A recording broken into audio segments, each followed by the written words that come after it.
So this economy section 1 is about making it work for women. We know that globally, women are much more likely now to be unemployed than men. Always were, but even more so now.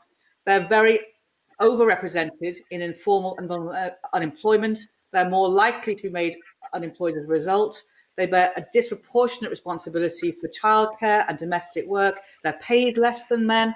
In many societies, of course, if you're a black woman or a woman of colour, it is even worse. And when disaster strikes, all of those systemic injustices economically all play out even more extremely. So we want to know what we can do about that. It's not just to reveal that fact. We want to know how we will make change happen. Just to give you some statistics, the gender pay gap in the UK at the moment stands with a 58 years still to go before we close it, just in the UK. And globally, it's 202 years to go before we close a gender pay gap. And with COVID, that's probably in a more severe state than before. Are we prepared to wait that long? I'm not. Unpaid work. Women in the UK did 26 hours more unpaid work compared to 16 for men. In the global south, women do 3 times more unpaid work. Occupational segregation, the UK occupation and industrial segregation, 50% behind in terms of gender pay gap. And so it goes right around the world in this way. And I just want to say something about childcare as well. For anybody listening from the UK in particular, parents in the UK pay the highest childcare costs after state support. It's an incredible 67% of the average wage, which just demonstrates how much we are hobbling women's ability, because it is largely women who are taking the brunt of the childcare, making it so difficult for them to be economically enterprising and realize their dreams. Now, today is Black Pound Day, where it's our opportunity to invest in Black entrepreneurs, in Black businesses, and go onto our market, where you'll see Janet's List has curated with us a whole set of Black and women of colour entrepreneurs. See how you can invest in their work. They're just the tip of the iceberg of the amazing work that's being done. But it's not just about the entrepreneurs at the front line, it's the whole supply chain that we all need to attend to. And I want to say straight away that we wouldn't be able to do this particular global online 24-hour event without our partners, Bloomberg, Moody's and Mastercard. And we've got with us Rose Beaumont, who's the Senior Vice President, Global Marketing and Communications at Mastercard. She's going to chair this session, this first session on the economy. And, you know, it's been a tough time for all of us. But what I see that's happening that is really amazing is that corporates, if they have real ethics and real values, they're beginning to say, we're going to put muscle behind these things. We're going to make change happen in society. We're going to call things out ourselves, and we're going to use our power to make change happen. And Rose, you've been fighting a long time for gender equity. You've always committed Mastercard to be upfront and real about these things. And I'm sure with Black Lives Matter, like all corporates, you also are having even greater depth of conversation around what justice really has to look like at a corporate and a personal level. But I'm going to hand over to you now to take on this Economics 1 panel. But I just want to say thank you so much in a time when you're probably completely zoomed out. Thank you so much for doing this, and thanks Mastercard for supporting it. Jude, thank you so much. And thank you and the entire WOW team for creating what is firstly a truly global, but also at a time where all of us are slightly more isolated than usual, a real opportunity to connect and be and continue to talk about the big issues that we need to continue to focus on, even while everyone is rightly focused on the coronavirus crisis. I think when you mentioned the role of corporates, the role of business, not only is that a role of purpose being at the heart of everything we do, but I think it also really gives us the opportunity to deep dive into some of those issues that you mentioned in terms of gender pay equality, of looking at the empowerment of women and girls, understanding some of the issues by commissioning the research using our data and insights. So I'm particularly excited to be talking about the economy and how we make it work for women. I think first and foremost, you talked a couple of pieces that I'm just going to highlight. One in terms of women entrepreneurs, which is a huge focus. I think women entrepreneurs are far less likely to get VC funding than male entrepreneurs. And if we are going to make sure that we really move towards a society that is included and gender equal, we need to make sure that the money is getting to the right people and understanding the problem and the in-baked gender bias when it comes to entrepreneurial behaviors. But I won't take us too far down that path because I have a host of fabulous women who are going to be in part of this conversation with me. And I'm delighted to welcome Sam, Daniella, and Vanita to join this conversation. Maybe, Vanita, if I can start with you and you want to spend a couple of moments telling us where you are and who you are. Thank you, Rose, and thank you, Jude, for having me here. Well, it's actually having me global because I am here in Bangalore, India. And I work for an organization called Jagriti that does a lot of work on incubation. We also run a 2-week-long train journey every winter for entrepreneurs. It's a dedicated train journey. And by the way, it's been replicated in the UK. It was called Ticket for Change.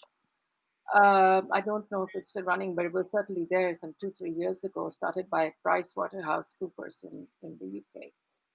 And as part of the work that I do, I've been spending my 25 plus years of experience in working on gender and women and ran my own organization called Udyogini, working on women entrepreneurs. So that's been my background. And Sam, if I can ask you to introduce yourself as well. Thanks very much. I'm Sam Smethers, Chief Executive of the Fawcett Society. We're a charity in the UK and we campaign for gender equality and women's rights and date ourselves back to the suffrage movement over 150 years ago. So, and we're a membership organisation, so anyone watching can log on to our website and join now. And please do. Daniella, if I can introduce you, last but by no means least. Absolutely. Thank you, Rose. So I am Daniella. I'm a mother of 3 based in London, and I'm a woman of colour. In terms of my professional identity, I am Executive Director of WOW, Women of the World Foundation, this amazing organisation that's bringing this brilliant convening to the world. But I'm also a PhD researcher, and my research focuses on pensions, and specifically the gap in outcomes between men and women. That mean that regardless of your socioeconomic background, whether or not you have children, which role you work in, as a woman, you are likely to have less financial means in retirement than your male counterparts. And my research is positioned to look at ways that we can address that. So I think, as Jude said, as she introduced this section, and as I alluded to at the beginning, when it comes to understanding what we can tangibly do to drive the economic empowerment of women and girls, what we can look to build a society that is more even, more equal, and more inclusive, that is a mountain to climb. So I'm aware that the challenge to all of us in the next 25 minutes to solve this problem for our global audience is large, but I know that with this group of women, we have the ability to make sure that we have a meaningful dialogue. So Vanita, if maybe I can come to you first and say that obviously we have a financial system that, and I loved the point that Gillian made about to row forwards, you need to look backwards. Our financial system is a legacy of different technologies, different governance, different regulation. How do we build a financial system that really works for women? Yeah, thanks, Rose. You did begin by talking about venture capital. I mean, how little women get out of all these new instruments of finance. And I think I'll start there. We've talked a lot about human-centered design. Almost everything nowadays talks about bottom-up, human-centered design. But we need to do a similar thing by saying women-centered design. And the financial system really has to be designed for women. And what does that mean? You know, especially after this pandemic, I come from a country that's where, it's reasonably poor in the sense that it's not just poor if in terms of economically, but it's poor in many different ways. And women look at themselves in different roles. They don't see themselves only as economic agents. And I think what the pandemic has done, COVID has done, is to bring that back center stage. So I think the financial system really needs to understand and appreciate and design for women's care roles to be included in their metrics for selecting women who will receive financial assistance for their enterprises. And what does that mean? It really means that at no time, and I don't think this is necessarily only India, will women ever abandon their families. It's part of their lives. They pay attention to their children. They love their kids. They love their families. And I think we need to design for it. And that means that women are not going to spend 12 hours a day running an enterprise. Just because the venture capitalist says that, I need the returns within a year or whatever at this, and you have to build your revenues this quickly, etc., it's not going to happen. In India, you do whatever you like, they will spend only 5 hours at best on work, on paid work for their enterprise.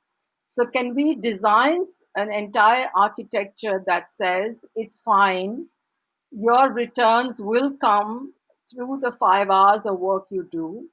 If that's all you can do, get 2 or 3 more partners, women partners, who can also help you with the work, so that if you have to take off, somebody else comes in. Earlier, Gillian had said collectives. She spoke about collective. That's exactly right. So, in a sense, women coming together will support each other so that each one gets out of their lives all the different things that they want out of their lives. In India, we say that the currency of exchange is relationships, it's not money. And I think when we want to build our relationships, for example, for us, our festivals are terribly important. You will never have a single woman during a Diwali, which is like our Christmas, actually working. So production times don't accommodate that. They complain that they've disappeared for a week or 10 days, and then what will happen to my production? So you've got to design a system that allows women to nurture these relationships. And another point that I wanted to make was that in their traditional roles, there are 3 things women do: they nurture, they navigate, and they negotiate. These are the exact 3 things you need for enterprise. And when we talk about enterprise, we talk about it as something separate from the way women actually are. But this is how women are. So they are actually very, very important to enterprise, except that the financial system and the business system doesn't understand that these are the skills that need to be nurtured even in an enterprise. So you design it in such a way. So therefore, the care roles shouldn't actually go away. You need the care roles to support the enterprise, because that's where they build their understanding of how to run an enterprise. So I'll just stop here and let the others speak. Thank you, Vanita. And Sam, if I can come to you next. Obviously, as the chief executive at Fawcett, you're doing some research, I think that Jude mentioned as well. Do you want to tell us in terms of what you're seeing, what your research is helping to unpack, that looks at what will help really drive greater women's inclusion into the financial economy? Yeah, thanks, Rose.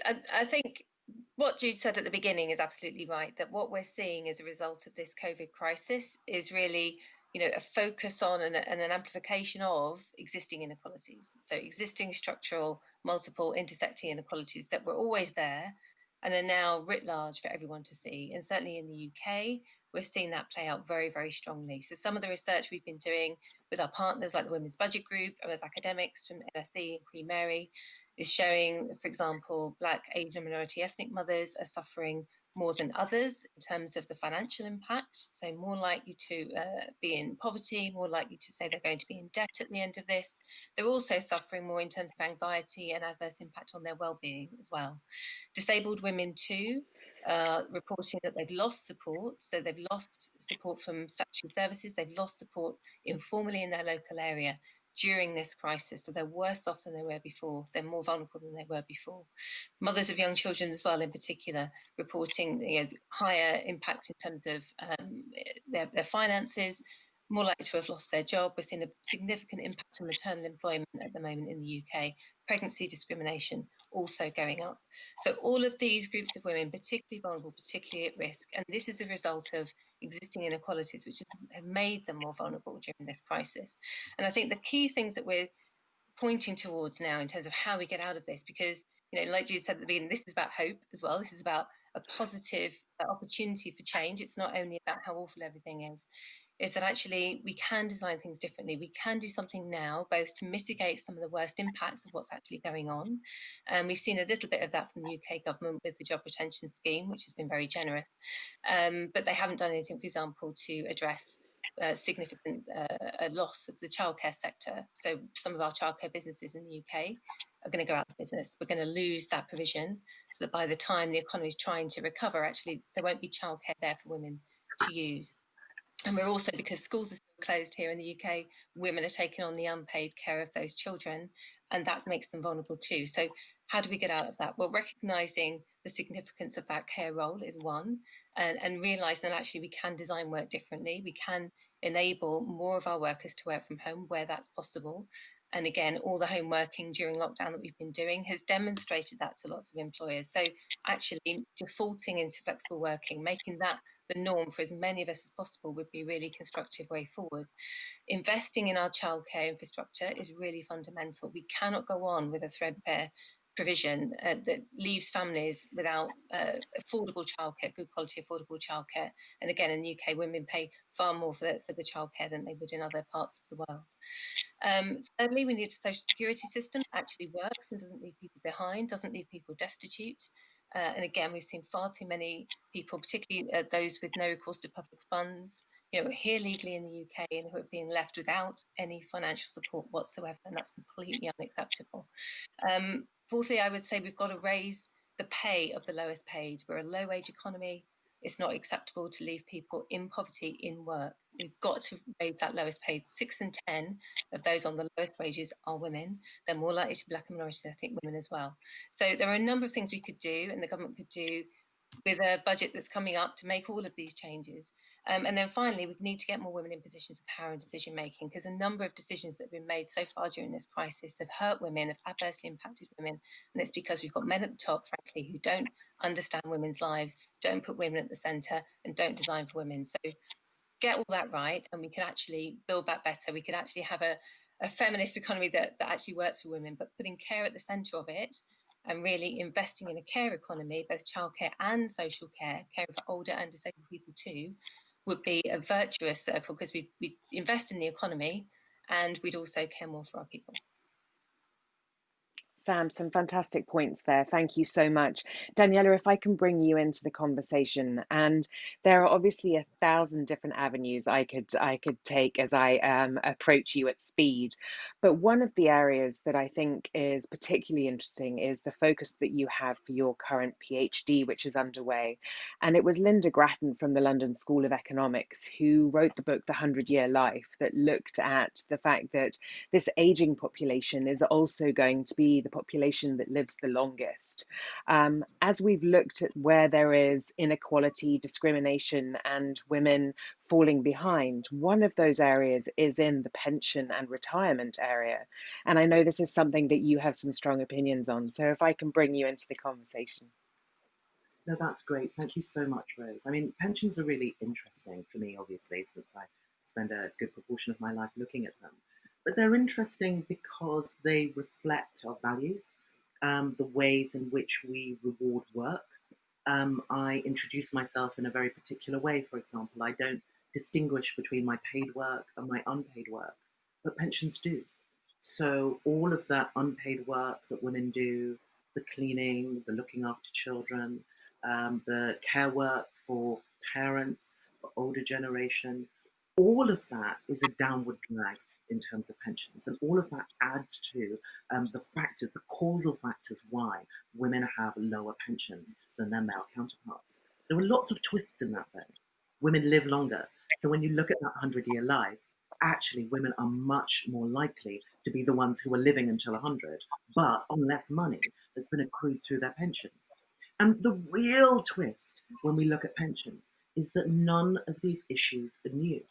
You can look back to 100 years, 150 years back, and we can see within the ways in which we've constructed the economy, the ways in which we've constructed pensions, we've consistently downplayed women's contributions.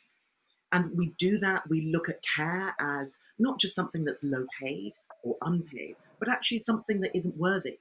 And we see these sort of competing narratives at the moment, particularly in the UK, where we talk about our essential workers and our heroes, but we don't recognize that. We don't recognize that in terms of pay, in terms of recompense. We don't recognize that in terms of pensions, in terms of the long-term consequences. And when we talk about occupational segregation, what we find is where women primarily sit within an occupation, the income, what you'll take from that is lower, partly because it's always been found that you can pay women less. So even if women move into a profession that was traditionally higher paid, we see that the pay goes down within those professions as well. Or we downgrade that work as women do it more. So what we see is that even as we're chasing the economy, we're always running to catch up, to make those decisions within our individual lives, that actually those structural factors, the ways in which those institutions respond, continually act as a downward drag. But I think for me, what's really important is that we don't problematize women, and particularly women of color, Black women. So we are not the problem. We don't have to change in order for the economy to do better. We're not separate. Ultimately, people are the economy. We are part of that. That economic activity, if I don't look after my children, somebody else has to. Something along those lines. And so how we recognize that within the system, I think is the real opportunity. And recognized not just for women. You know, I, like you, Rose, have worked in corporate organizations for many years, and they can often be dehumanizing spaces for men and for women. And so very much my message is, if we're going to work 3 days a week, 4 days a week, why shouldn't we enjoy our children? Why shouldn't we enjoy our families, our relationships? Why should we separate out those things so that the economy is this thing that sits over there, that we've got to sort of sacrifice and feed the beast, and that we live our lives in a different way? But actually, all of our activity is economic activity. If my children are healthy and balanced, they are economic agents that can go on to help and to build that culture, to build that society. Ultimately, we're losing so much when we miss people out of the economy, when we say you can't do those things, you're not qualified enough in that way, you can't contribute. And we build up all these barriers to engagement, barriers to participation. So I think the real opportunity, that if you could call this awful moment an opportunity, is that we've got this critical juncture where we can build back the same, or we can take what we've learned from this to say, actually, what can we do in different ways? It's not a sort of system that we're not part of. We are the system. Speaking specifically about pensioners, the majority of pensioners are women. So if women are the economy, if we are ultimately what holds this together, how can we build that in a way that actually reflects what's great about what we do, rather than problematizing what we do and trying to fit that in? So Sam, I see you've got something that you want to add to that. I just agree with everything that we've just heard. I think really the pension system is a classic example of a system that's designed primarily around men's lives, traditional lives, working lives, where you had a 9-to-5 job and you stayed with the same employer for many years. it's a system that's designed in a certain way. It's not designed for women's lives at all. And particularly if you think about low earning women, maybe you have several low paid jobs that they cobble together through the working week. They may not even qualify in the UK for pension contributions because they don't meet that kind of low earnings threshold, and so they don't tip into their employer contributions at all. So I think having a system that actually worked for women, that was designed for women, you design something very differently from the pension system that we currently have now. If you think about women's lives, they cumulatively carry risk, and that risk gets loaded up through their lives, whether it be the risk of taking breaks from late paid work in terms of having children, caring for older adults as well, divorce and separation, violence, domestic violence and abuse. All of these are real risks that women carry through their lives and have a massive financial impact on them. So by the time they retire, of course, they've got a 40% pensions gap. They haven't had the opportunities to build their pension pot up like men have. And the wealth gap is even greater than the actual pensions gap is, because obviously that pension contribution accrues over time. So, the risk that women carry, recognising that into our system and designing that around their lives, we'd get it right for everybody then, because men's lives are going to become more like women's lives in any case. We're all going to be working in a more fragmented, less consistent way going forward. So actually, we get it right for women, we get it right for everyone. And what's this, like many other crises, although this one I have to say does really transform the way people have managed to be contactless and connected at the same time. One of the things that I promised Jude I would do with this session is ensure that we looked and stayed focused on where the hope is, where the real opportunities are for us to build back better, to use the time that we've had and the time that and the information that we have access to look at what are the tangible solutions and the big ideas that we can bring to the table.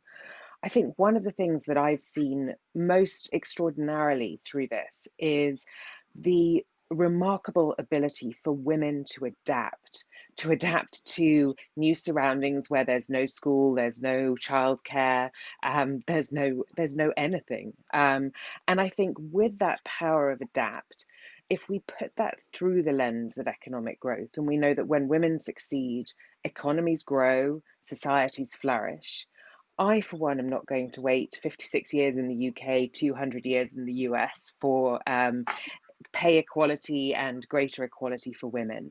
So I'm calling on you three giant minds to give me one solution each before we get kicked off this wonderful conversation. So Vanita, maybe if I can start with you, what's the one thing that you think not only our audience around the world should start doing, but also corporates, governments, and other institutions can do?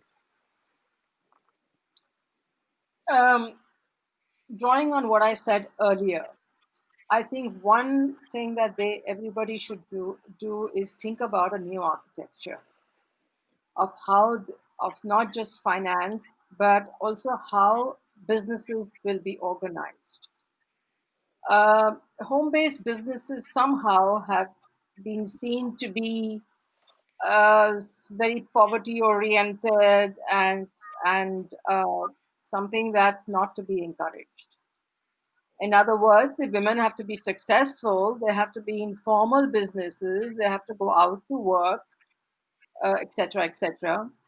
And it was always very difficult for them to do that, simply commuting and so on. Now, this is one opportunity where it might happen that you have to build an entire system of, of, of support and work that is closer to home. So, at least in India, we are discussing having small towns develop, entire value chains being located within a district, rather than this highly sort of almost deriving from globalization, an idea that there have to be long chains and with multiple people in it and so on. So the discussion we're having now is a pretty radical architecture of how women it'll be supportive of both women and men. In fact, it'll be supportive of families, because many men don't necessarily want to go migrate to long distances. We've seen the pictures, I'm sure you've seen it, across the world, of literally lakhs of people crossing India from one end to another to go home.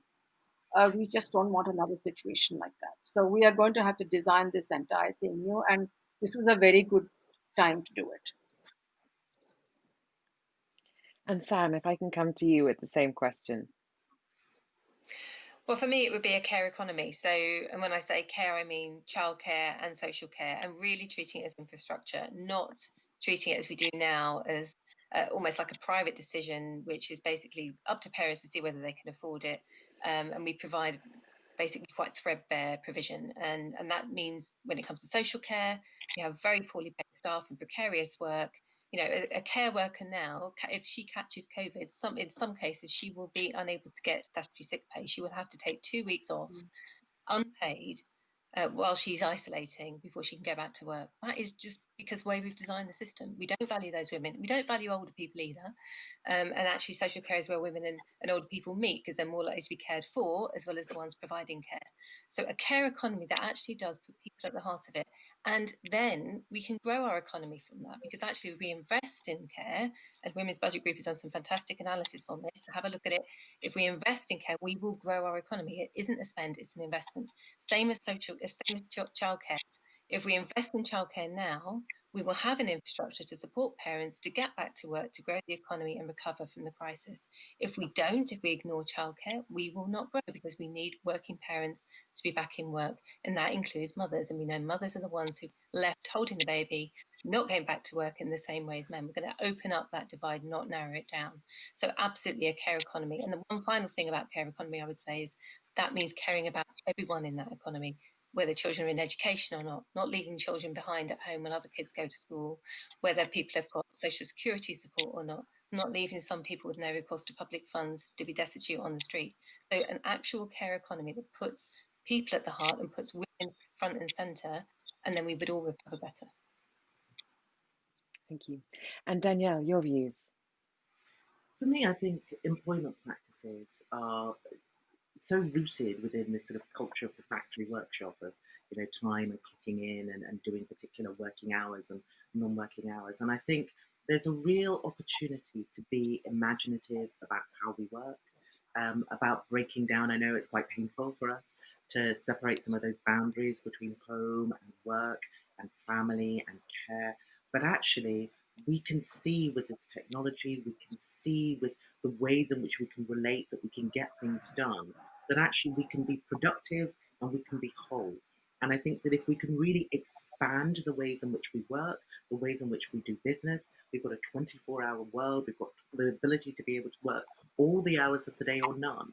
But I think if we can position ourselves so that we don't make those separations between employment and home and have to make those separations ourselves, that we've got a real opportunity to include new people, to work in different ways, and also to be able to produce and to build our economies in different ways. So that, for me, I think is the real opportunity here, is to work in new and different ways. Well, thank you all so very much. I believe that we are at time, and that we'll all get into a world of pain if we don't keep on schedule. But I want to thank you so much for your contribution. It has been said that decisions are made by those who show up. And if showing up is the first requirement of building back better and building a brighter world, not just for women and girls, but a world that is more inclusive, more diverse, and reflects the image of the societies we want to live in, I thank you all for showing up today, and to everyone who is watching this. Across the festival, we're asking people to bring new ideas and solutions and actions that can be taken forward. And I think from the content you shared today, that very much there are some ideas that can be taken forward. Thank you to the entire team at WOW, to our BSL interpreters and captioners who've been working furiously to keep up with us. And thanks again to all of you. I hope you have a really great rest of your day and afternoon.